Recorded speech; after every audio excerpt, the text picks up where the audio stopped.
Hello friends, welcome to my YouTube channel Ashok Sagar. आज हम cover करेंगे वेल्डिंग टेक्निक्स और वेल्डिंग तकनीक मतलब कौन कौन सी तकनीक के द्वारा हम वेल्डिंग कर सकते हैं। और वेल्डिंग के वीडियो मैंने अपलोड कर दिए हैं, तो उनका लिंक मैं आपको डिस्क्रिप्शन में दे दूंगा, तो आप वहां से देख लेना। चलो स्टार्ट करते हैं कि वेल्डिंग टेक्निक्स कौन कौन सी होती है। तो सबसे पहले हम बात करते हैं कि जो वेल्डिंग टेक्निक्स होती है वो दो टाइप की होती है। एक तो लेफ्ट हैंड वेल्डिंग टेक्निक्स होती है और एक राइट हैंड वेल्डिंग टेक्निक्स होती है। जो लेफ्ट हैंड होती है उसका दूसरा नाम फोर हैंड भी बोल सकते हैं इसको, और जो राइट हैंड होती है उसका दूसरा नाम बैक हैंड भी बोल सकता है। तो सबसे पहले हम बात करते हैं लेफ्ट हैंड वेल्डिंग या फोर हैंड वेल्डिंग। ये हमारे पास एक बेस मेटल होती है, ये दो टुकड़े होते हैं, एक ही होगा एक ही होगा। इन दोनों को हमें क्या करना है, ज्वाइंट करना है। अब ज्वाइंट करने के लिए एक हमें फिलर रोड की आवश्यकता है, ये फिलर रोड होगी, और एक जो इलेक्ट्रोड जो हमारे टॉर्च की आवश्यकता है जिसके द्वारा हम आर्क प्रदान करेंगे, हीट देंगे। और ये हमारे दोनों के बीच का गैप होगा जिसको जो फिलर रोड को मेल्ट करके और भर देंगे, जिससे क्या होगा, ये सॉलिडिफाई हो जाएगा और जॉइंट का फॉर्मेशन हो जाएगा। तो हमारे पास जो लेफ्ट हैंड टेक्निक होती है उसमें क्या होता है कि इसमें जो टॉर्च रोड होती है उसको राइट हैंड में पकड़ा जाता है, और जो फिलर रोड होती है उसको लेफ्ट हैंड में पकड़ा जाता है। ठीक है, ये जो टेक्निक होती है उसमें राइट सिरे से स्टार्ट करते हैं और लेफ्ट सिरे की ओर बढ़ते हैं। किसमें, लेफ्ट हैंड वेल्डिंग में या फोर हैंड वेल्डिंग। इधर से स्टार्ट करेंगे राइट सिरे से, यहां से स्टार्ट किया और लेफ्ट सिरे की ओर बढ़ते हैं। अब जो इसमें एंगल होता है, जैसे भाई कितने डिग्री पर हम टॉर्च को पकड़ते हैं, तो टॉर्च को जो टॉर्च का एंगल होता है, टॉर्च को हम 60 से 70 डिग्री के बीच में पकड़ते हैं। मतलब कि जो ये हमारा एंगल बनेगा, ये हमारा ये जो एंगल बनेगा ये कितना होना चाहिए, 60 से 70 डिग्री के बीच होना चाहिए। और जो फिलर रोड एंगल होता है वो 30 डिग्री होता है। कितना होता है, 30 डिग्री। इसमें जो टॉर्च होती है उसको राइट हैंड में इसलिए पकड़ते हैं क्योंकि इसका उपयोग जो पतली पतली सीट होती है उनकी वेल्डिंग के लिए किया जाता है। तो वहां पे क्या होता है, पतली सीट में यदि हम टॉर्च को परमानेंट यदि हम सीट के ऊपर रख देंगे तो हाई पेनिट्रेशन हो जाएगा, तो जिससे क्या हो जाएगा, हमारा वेल्ड के आर पार जो हमारी सीट होगी उसके आर पार भी होल हो सकता है। तो इसलिए बार बार यहाँ पे टॉर्च को उठाने की आवश्यकता होती है। कौन सी टेक्निक में, लेफ्ट हैंड टेक्निक में। मैक्सिमम साइज होता है वर्क पीस का वो 3 mm से 8 mm तक हो सकता है। अब इसमें क्या होता है कि जो हमारा ये फ्लेम होती है, टॉर्च के अंदर फ्लेम होगी, यहाँ पे ये फ्लेम होगी।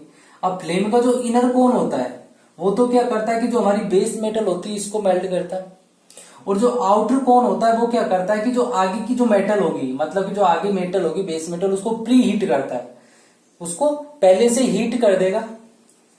कि जो इनर कोन तो क्या करेगा कि जो हमारी जो मेटल होगी उसको मेल्ट करेगा, और जो आउटर कोन क्या करेगा कि पहले ही प्री हीट कर देगा मेटल को, जिससे क्या होगा कि जो वेल्डेड और जो अनवेल्डेड पोर्शन होगा उसका टेम्परेचर डिफरेंस कम हो जाएगा, और जिससे वहां पे जो थर्मल क्रैक आने के चांसेस बहुत कम हो जाएंगे। ठीक है, मतलब यहाँ पे क्रैक बहुत कम आएंगे और एक अच्छा जॉइंट हमें प्राप्त हो जाएगा। लेकिन यहाँ पे क्या होता है कि इस वेल्डिंग में जो ज्यादातर हीट जाती है ना वो किस पे जाती है, फिलर रोड पे जाती है। तो फिलर रोड पे जाएगी तो फिलर रोड ज्यादा मेल्ट होती है। फिलर रोड क्या होगी, ज्यादा मेल्ट होगी। ज्यादा मेल्ट होगी तो ज्यादा यहाँ पे क्या होगा, जो फिलर रोड का डिपोजिशन होगा, तो इसलिए जो बीड होता है ना वो एक प्रॉपर बीड नहीं बन पाता। कौन सी में, लेफ्ट हैंड टेक्निक में। तो इसमें याद रखने वाले पॉइंट यही होते हैं कि जो ये टेक्निक होती है वो कहां से कहां मूव करती है, राइट से लेफ्ट की तरफ मूव करती है। इसमें जो टॉर्च एंगल होगा वो 60 से 70 डिग्री होगा, और राइट हैंड के अंदर टॉर्च को पकड़ा जाएगा। कौन से हैंड के अंदर, राइट हैंड के अंदर टॉर्च को पकड़ा जाएगा। फिलर रोड को इसमें लेफ्ट हैंड में पकड़ते हैं और 30 डिग्री के कोण पे पकड़ते हैं। ठीक है, वर्क पीस की जो थिकनेस होगी मैक्सिमम वो 3 से 8 mm तक हो सकती है। और जो प्री हीटिंग होती है, डायरेक्ट क्वेश्चन आ जाता है कि कौन सी वेल्डिंग टेक्निक में प्री हीटिंग होती है, तो प्री हीटिंग किसमें होती है, जो लेफ्ट हैंड टेक्निक होती है उसमें प्री हीटिंग होती है। ठीक है, और आउटर कोन के द्वारा इसमें प्री हीटिंग की जाती है। इसका उपयोग हम करते हैं कि जो पतली पतली सीट होती है उनकी वेल्डिंग करने के लिए। डायरेक्ट क्वेश्चन आ जाएगा कि पतली पतली सीट की वेल्डिंग करने के लिए कौन सी वेल्डिंग टेक्निक्स का उपयोग करते हैं, तो लेफ्ट हैंड आ जाएगा या फिर फोर हैंड आ जाएगा। ठीक है दोस्तों, आगे हमारा सेकंड आता है राइट हैंड वेल्डिंग या राइट हैंड वेल्डिंग टेक्निक्स, या इसका दूसरा नाम है बैक हैंड वेल्डिंग। अब इसमें क्या होगा कि यहाँ पे हमारे बेस मेटल होगी, एक पार्ट होगा, दूसरा पार्ट होगा, ये टॉर्च होगा, ये वेल्डिंग रोड होगी, और ये बीड बनाया, मतलब ये जॉइंट किया हुआ पोर्शन है, दिखाया गया ऐसे। अब जो इसमें जो मूव होगा, मतलब कि हम राइट सिरे से लेफ्ट सिरे से राइट सिरे की ओर मूव करते हैं। कहां पे मूव करते हैं? लेफ्ट सिरे से राइट सिरे की ओर मूव करते हैं। इसमें जो टॉर्च होती है वो लेफ्ट हैंड से पकड़ी जाती है, और जो फिलर रोड होगी वो राइट हैंड से पकड़ी जाती है। ठीक है, अब इसका उपयोग क्या करते हैं कि जो मोटी जो हमारी सीट होती है उनको वेल्ड करने के लिए किया जाता है।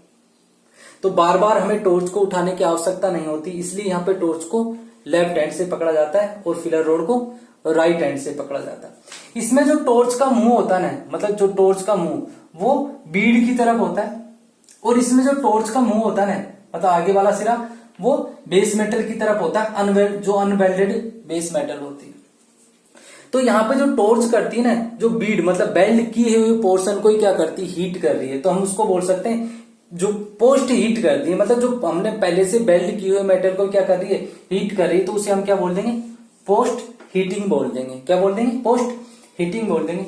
इसमें जो हमारे जो फिलर रोड का एंगल वही 30 डिग्री रखा जाता है, दोनों में फिलर रोड का एंगल 30 डिग्री रखा जाता है, लेकिन यहाँ पे ज्यादा हीट की आवश्यकता होती है तो एंगल थोड़ा कम रख दिया जाता है, क्योंकि यहाँ पे जो थिकनेस क्या होती है, ज्यादा होती है, तो एंगल थोड़ा कम रख दिया जाता है। यहाँ पे जो एंगल होता है वो 50 से 60 डिग्री के बीच होता है। कितना होता है? 50 से 60 डिग्री के बीच में एंगल रखते हैं। और फिलर रोड का जो एंगल होता है वो 30 डिग्री होता है। वर्क पीस की जो थिकनेस होती है वो 8 mm से 12 mm तक जा सकती है। कितनी जा सकती है? 8 mm से 12 mm तक जा सकती है। और इस वेल्डिंग में पोस्ट हीटिंग होती है, मतलब कि जो हमारी टॉर्च का मुंह किधर होता है, बीड की तरफ होता है, जिससे पोस्ट हीटिंग होती है। ठीक है, तो बेसिक डिफरेंस इनमें यही होता है कि लेफ्ट हैंड और राइट हैंड में, कि इसका उपयोग हाई थिकनेस के लिए करते हैं राइट हैंड का, और लेफ्ट हैंड का लो थिकनेस के लिए करते हैं। यहाँ पे टॉर्च लेफ्ट हैंड में पकड़ी जाती है, यहाँ पे राइट हैंड में पकड़ी जाती है। यहाँ पे टॉर्च एंगल 50 से 60 डिग्री होता है, यहाँ पे 60 से 70 डिग्री होता है। और जो फिलर रोड एंगल दोनों में 30 डिग्री होता है। कितना होता है? 30 डिग्री होता है। यहाँ पे 3 से 8 mm तक थिकनेस रहती है, यहाँ पे 8 से 12 mm तक थिकनेस रहती है। और यहाँ पे जो वेल्डिंग ट्रेबल होता है, यहाँ पे क्या होता है, लेफ्ट हैंड में लेफ्ट से राइट होता है, राइट हैंड में राइट से लेफ्ट होता है। ऐसे याद रखना, आप कंफ्यूज हो जाओ तो लेफ्ट पहले आ रहा है तो लेफ्ट की तरफ आएगा, मतलब कि जो वेल्डिंग टेक्निक्स कहां पे आ रही है। यदि हमारा लेफ्ट हैंड आ गया तो टेक्निक्स क्या होगी, जो वेल्डिंग जो तकनीकी क्या होगी कि लेफ्ट की तरफ ही आएगी। तो कहां से? राइट से लेफ्ट की तरफ। यदि राइट पहले आ रहा है तो किधर आएगी, किधर जाएगी, राइट की तरफ आएगी। कहां पे आएगी? राइट की तरफ आएगी। कहां से आएगी? लेफ्ट से आएगी। तो जो पहले आ रहा है उधर हमारी जो वेल्डिंग जो ट्रेवल करेगी, उधर हम वेल्डिंग को ट्रेवल कराएंगे, उस दिशा में हम वेल्डिंग करेंगे। तो यहां पे राइट हैंड की तरफ जाएगा और यहां पे लेफ्ट हैंड की तरफ जाएगा।